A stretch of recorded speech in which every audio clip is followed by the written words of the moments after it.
Hey, Glenn, welcome to the His and Her Money Show. Hi, Glenn. How you doing? Thanks for having me on the show. We're super glad to have you here. You have an awesome story of going from deep in debt to debt free. And I know everybody tuned in can't wait to hear how you did it, what you did to get to the ultimate goal of debt freedom. But before we get into that, can you just take a moment and introduce yourself to the audience and let them know what you're all about?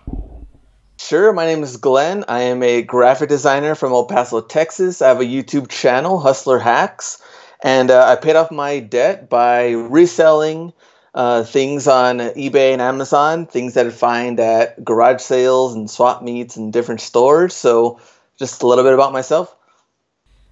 Awesome. Excited. Can't wait to talk a little bit more about the details. So tell our audience about the debt that you were in. How much debt was it, and what did the debt consist of?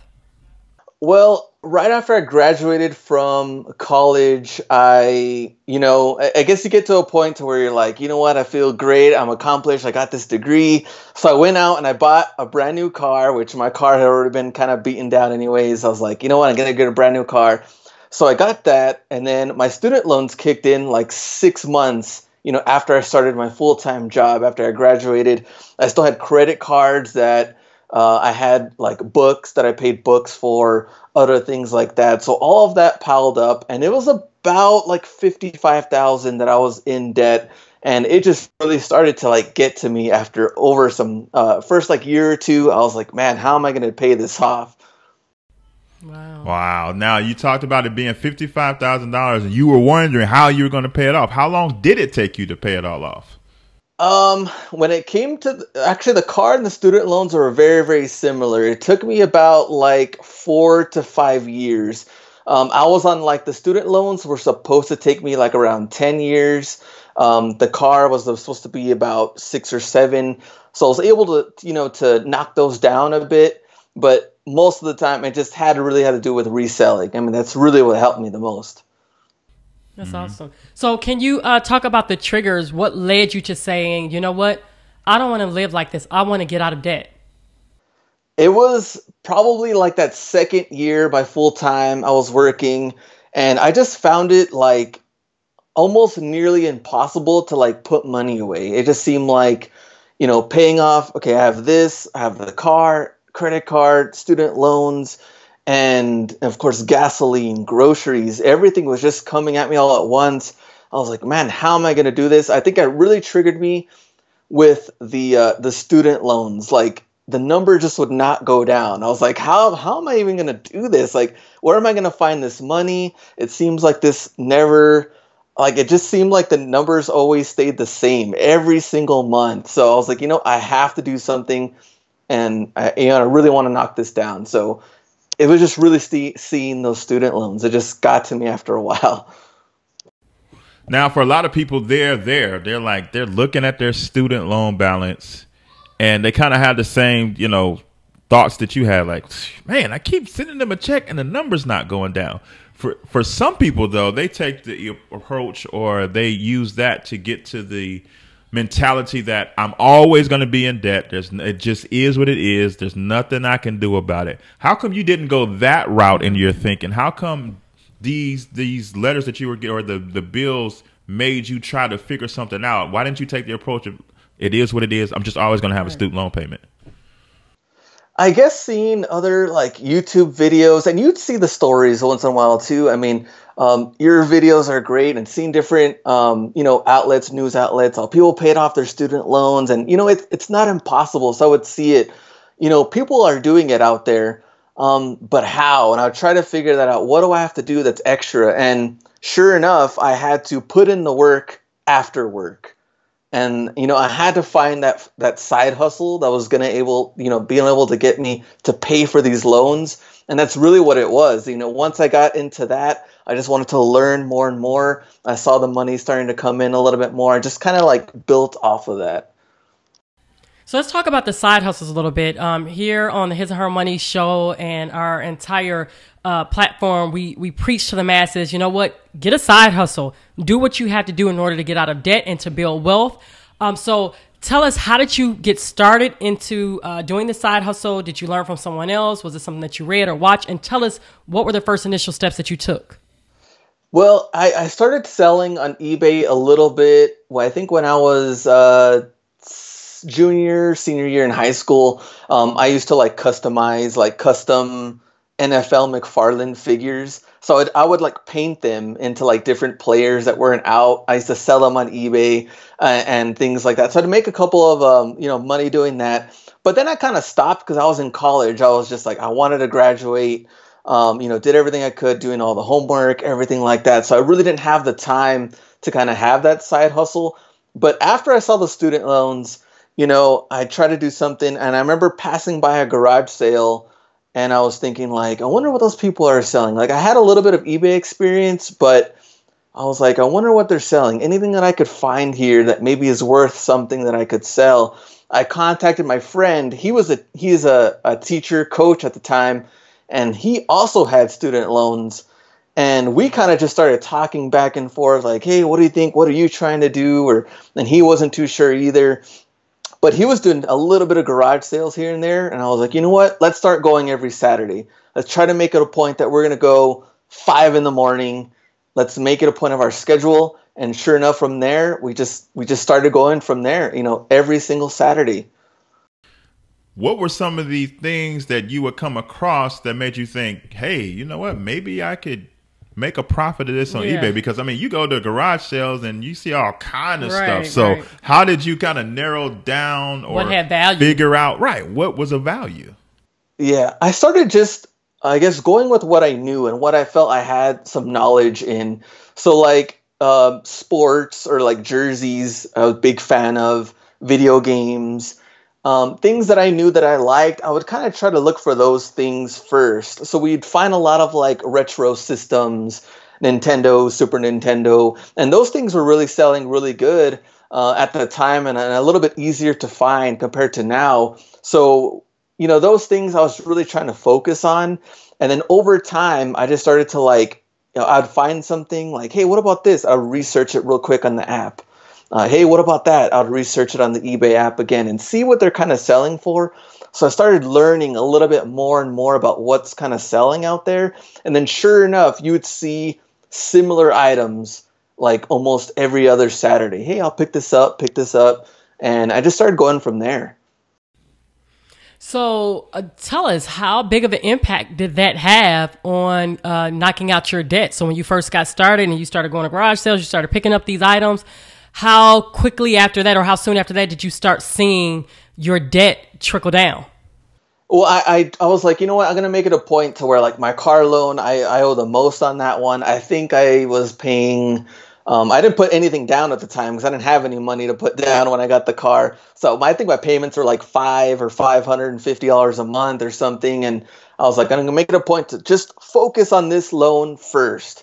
And so when I started making some money, I was like, any extra money that I put, I'm going to put it on the car. And then the other loans, I did the minimum payment. So they were just, staying the same. But over time, I saw like the next month, hey, I just made an extra like half payment. The next month after that, hey, another half payment. Hey, now it's like a full payment. Hey, cool. Any extra money I had was going towards that car loan. And then sure enough, after that, it was just a lot easier to just pay that first one off. And I was just, when the student loans happened and the car loan, paying those off, I was just pumped. I was excited. I was like taking screenshots. Hey, this is at zero now. I was just excited. It was crazy. So now you started off with things like you said, jerseys, and you talked about video games. And for everybody who's listening on iTunes right now, make sure you take time to watch this on YouTube when you get a chance, because they'll be able to see that you're surrounded by gym shoes. Yeah, by your product. Very nice looking gym shoes. So I guess your product base has evolved over time, and it looks like maybe shoes are what's hot now. How did you get to this place? So I started off with garage sales and swap meets, and we'd go there on Saturdays. And I started watching a little bit more of YouTube videos and see what other people were kind of getting into. So after that, I went to thrift stores. So now I added like thrift stores, garage sales, swap meets. And then after that, I was like, I used to always kind of go to like Ross and Marshall's, stores like that. But I never really paid attention too much of like what certain things were selling for. I started really researching those items, what they had. They had shoes, different clothing, different name brands and everything. So now I added Ross, Marshalls, Burlington onto thrift stores, garage sales, swap meets. Now after that, now I was looking, hey, what about pawn shops? I've gone once in a while. What about those stores? So now I added pawn shops to like this full arsenal of places I can go to. And then it really expanded of all the things that I could really find out there to sell. So I just started adding more and more, places I can go to find things. I love that. I love that you bring up stores that most people don't think of. A lot of times when you think of reselling items, you think of thrift stores. And I know we have a few thrift stores around here, and sometimes you can find things, sometimes you can't. But you went into commercialized stores, like such as your national stores like Ross and Marshalls, and you were able to find items there to then turn around and resell? Yes, exactly. And Ross has been really, really good. I mean, they have really good prices. Pretty much after I got married, I was starting to buy stuff for my house from Ross because I was like, they're very cheap, very good stuff. So, Ross has played kind of a big part of that too. That's awesome that you're able to go in those places and find your merchandise. So can you tell the audience, what was your best month? You selling all these things. What was the most that you've made in one given month? I think over time I made like a good, well, at the time when I was working at the university, after taxes, of course, everything like that, I was making like 1,800 a month, sometimes less. I mean, I was on salary and everything, but when my side hustle started to beat my regular full-time job, I was like, you know what? I really need to go deeper into this and really expand this. So I had a couple of good $2,000, $2,500 months in there. And then from there, I just started like really, really focusing on hustling. I had some Ross shoes. I think the best, flip that I had was like a Jordan 6 that I found for $50, and I sold it for $350 on eBay. And I found those at Ross. They were brand new. It was just different things like that really started to add up. So, yeah. That's amazing. Yeah, that's big time. Yeah, that's amazing. Were there any other strategies that you put in place to knock out this debt? You had your side hustles. Were there anything else that you did? Maybe you cut back on eating out, or you started budgeting, or? Oh yeah, definitely. I think that, I was really focusing on like the weekend stuff. My girlfriend at the time, now my wife, I was telling her, this is what I really, really wanted to do. And she was just supportive about it, the entire way. Because eventually I did want to get married and buy a house. You want to do these things, but you feel like when you're in debt that it's like, it may not happen. Like, how am I going to get out of this? So she was really supportive about it. We would, watch something like Netflix or watch some random movie. We wouldn't really go out and spend a bunch of money on stuff. We would only go out pretty much on the weekends too. I mean, it wouldn't be during the week, anything like that. So, and especially when it came to clothes, if I bought clothes, more than likely it would be from Ross. I wasn't going to go to the mall. I wasn't going to do any of that stuff. I was really paying attention on where I was putting my money. Mm-hmm. Now, on you talked about where you were getting stuff. Now, when you were selling it, was it just strictly eBay, or were there other outlets that you were using too? When I started off, it was strictly eBay and Craigslist. And me and my friend, we would Craigslist deals. We would go together, to make sure everything was safe. We'd meet at the mall, things like that, to make our sales. And then over time, when I was trying to expand a little bit more, I started watching a little bit more on Amazon and how to get into it. How do you sign up? So then I added Amazon in there. So now I was doing all three of those. I added Etsy in there a little bit too. I started doing a little bit. And then recently, the last, I think, year, I added Merch by Amazon, which they allow you to design your own T-shirt designs. It's like a print-on-demand platform. So you can, create your own T-shirt designs, and then every time it sells, Amazon gives you a cut. So it could be like $5, $7, and things like that. So I'm just trying to add as many platforms as I can. I think diversifying your money is probably the most important thing to get out of debt as well. It's awesome. Yeah, that's incredible. Yeah. That's incredible. Now, what would you say to the person who says, but doesn't eBay and Amazon like take all of your money and fees and things like that? How would you answer that? I would probably say that, I mean, they're going to get their cut, definitely, but you're talking about, two of the most biggest marketplaces right now online. And if you can buy low and sell high, you can definitely make a profit no matter what the fees look like. And I think garage sales and thrift stores like really allow to do that before you get into, Ross and Marshalls, because you're putting in more money when it comes to that. But when you're talking about going to garage sales, getting things for $1, $2, next thing you know, you're selling it for 10, 12, 15, 20. And then even after your cut, even after shipping, you're talking, an extra $5, $7, $9. All of that adds up over and over every day. Something, even if you're selling 1 or 2 items a day, they add up. And next thing you know, you have extra money that you never knew you could actually have. I think that's such a huge point that you just brought up that I don't want to be lost on everybody listening. It's all of those things adding up. Like some people say, what's $5? What's $9? What's $12? I mean, I've got $50,000 in student loans. You're talking about $5, $9, and $12. What's that's going to do? But you said that you kept going and it kept adding up, right? Exactly. Yeah, all of them added up. It didn't matter if it was, I would even take some $3, $4 profits. I mean, I knew that they were just all going to add up over time. And at the end of the month, you can calculate all those numbers. All of them are important, especially when you're, watching what you're paying for, you're cutting back on some things. You really, really want to pay off these loans. All of that matters, definitely. That's so true. Now, were there any obstacles that you had to overcome along the way during your debt payoff journey?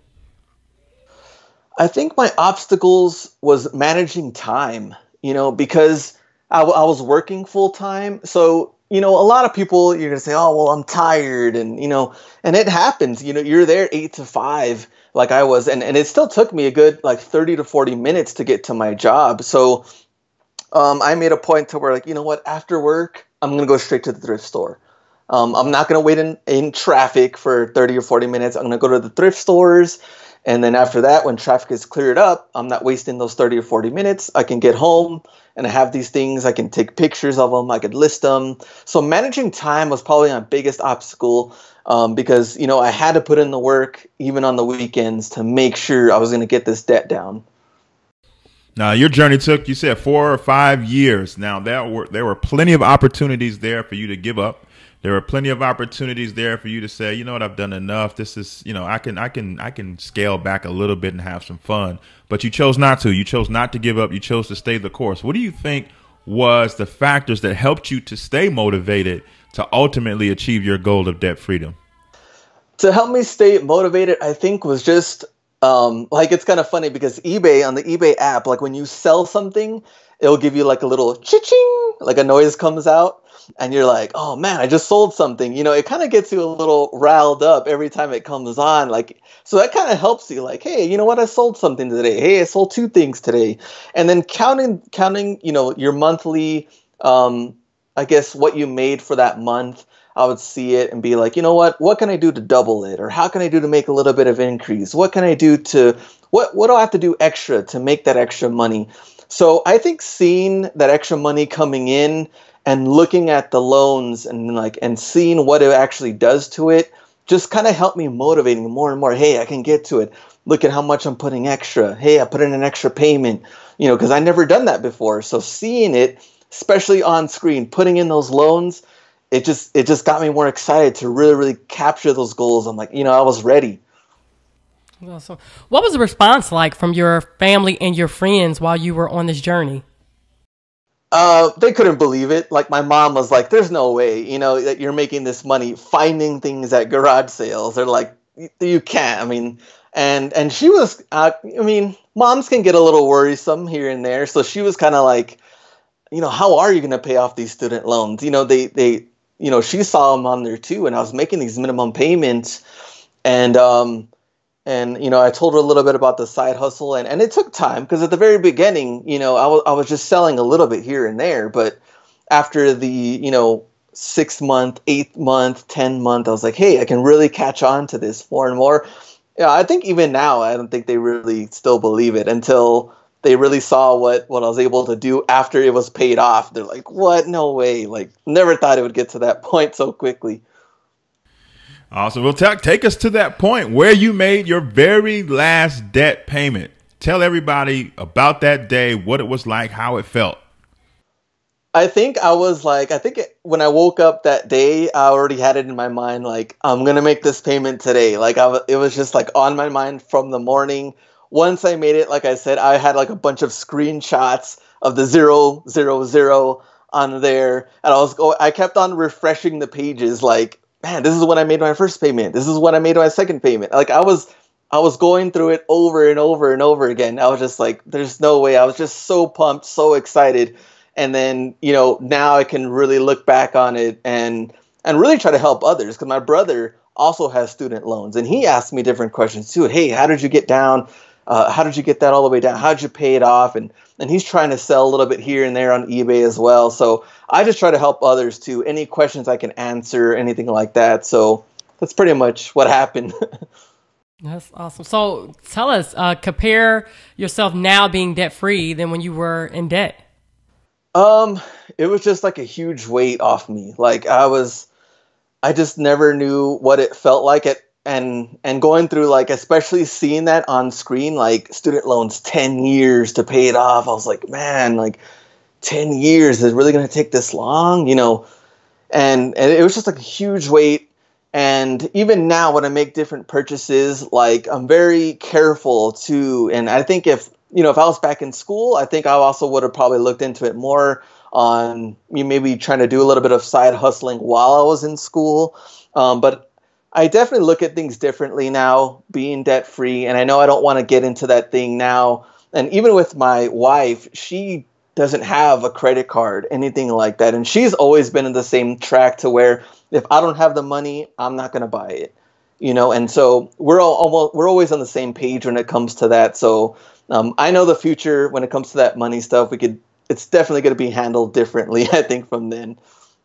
What role did your wife play in this? How did she support you in your efforts? And was her support part of the motivation to get it done? It was, because we both knew that we wanted to eventually get married and have a house and have these things, but we knew that it wasn't the time. The time wasn't there for me and her financially, especially with my loans coming in. And, she supported me when I was like, this might be some times to where we couldn't really hang out or do something because I needed to list these things on eBay, take pictures of them and list them. And she was supportive the whole way. Hey, take your time, do what you need to do, so we can get to that point. And it's kind of crazy because when we made the move to the house that I recently got after I got married, she used to work at Starbucks and she had this little lunch box that she had. And during the time, I think 2009, 2010, we had this little piece of paper on there and we used to write on there how much money we're going to put into this little box to save money. And I was like, one day we're going to get to $1,000. One day we'll get to that point. And it's kind of crazy looking at it now because that felt very tough. Like, how am I going to do this to put this money in? And she'd put in 50 here or 20 here or $5 here, little by little.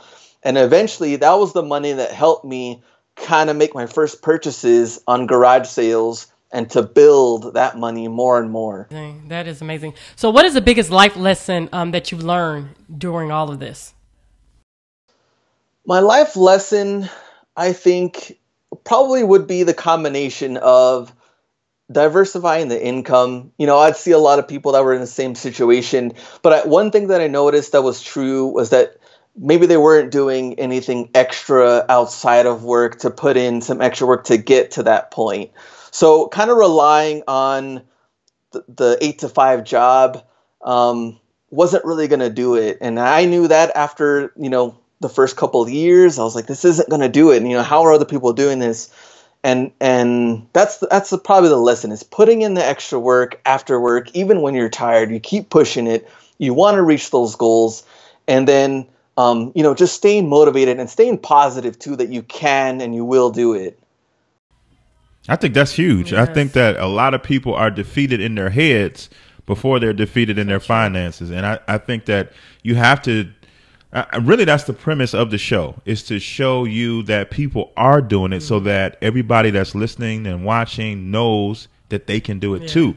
And so that's why we're so appreciative of you, Glen, for taking time to share, open up your life to everybody so that they can know that what you did is possible as well. We're big proponents of educating yourself on this journey, and we're big time fans of going out, finding books to read to help you get your knowledge base up. Are there some books that you can recommend that people should check out on their journeys? When it came to the money stuff, I didn't really have any books or anything that I read, but I really did pay attention to YouTube channels and YouTube videos and what people were doing to make extra money. I was always searching for things like that, top 10 things to make extra money, top 10 things to cut back on. So a lot of those videos really helped me stay motivated. I did get a couple of books later on as far as like creating your own businesses or entrepreneurs. So like Gary Vee is like a huge inspiration to that. So I have a couple of his books too, that I read now that I'm like, to stay motivated, even to this point, even after being debt free, to keep going, have money in the savings and be prepared for anything that happens, in life so that, I'm not at that point ever again to where I'm struggling, wondering what I'm going to do when it comes to loans and money and things like that. So Gary Vaynerchuk, you said, Ask Gary V, that book, and then Jab, Jab, Right Hook. Yeah. Awesome. Two great books. Yeah, we'll make sure we have the links in the show notes for those who are interested. So talk to that person right now who maybe they want to get started and picking up a side hustle to pay off debt, but maybe they feel a little intimidated. Maybe they feel like they don't know what to do, or maybe that they're not going to be good just like you. What would you say to them? I would probably say the same thing, and starting off on what you know. I think a lot of people have different hobbies and things that you're interested in. Kind of look for those things when you go to garage sales, because if you're purchasing it, you're a fan of it, you like doing it, then more than likely you'll be interested in finding those things too. I don't recommend like eBay or Amazon things to find stuff if you're not really into it. Be like, oh yeah, video games, but I don't really know any video games. Find something that you're really interested in, because I think that's really going to help you, stay motivated, because you like those things. You can look for those things. You can see what they're selling for, and then just kind of build off of that. Awesome. So can you tell everybody about your website, Hustler Hacks, and what they'll find there and how they can stay connected to you? So hustlerhacks.com. I have my portfolio. Graphic design is what I learned when I got my degree. So I do different YouTube banners and logos for clients.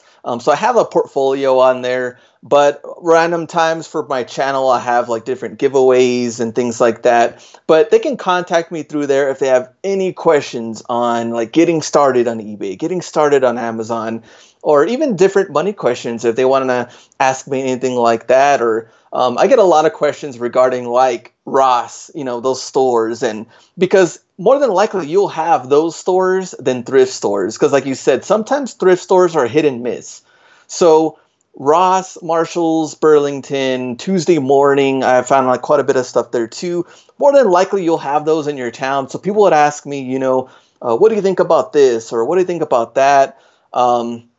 Did you ever sell anything like this? Or just ask me different advice. So I'm always answering emails and trying to help anybody that I can, especially if they want to get out of debt. Because I was there. I know what it's like. Awesome. We'll be sure to have a link to your website, hustlerhacks.com, over in the show notes of this episode. Hit Glen up with all your questions so that you can get your hustle on and hustle your way out of debt just like Glen did. We're so happy that you did this, because this was truly inspiring and it's an incredible story of debt freedom. So we're really appreciative of you coming on the show and sharing with our audience today, Glen. Yes, thank you, Glen. Thank you. Thank you for having me. Yes, thanks.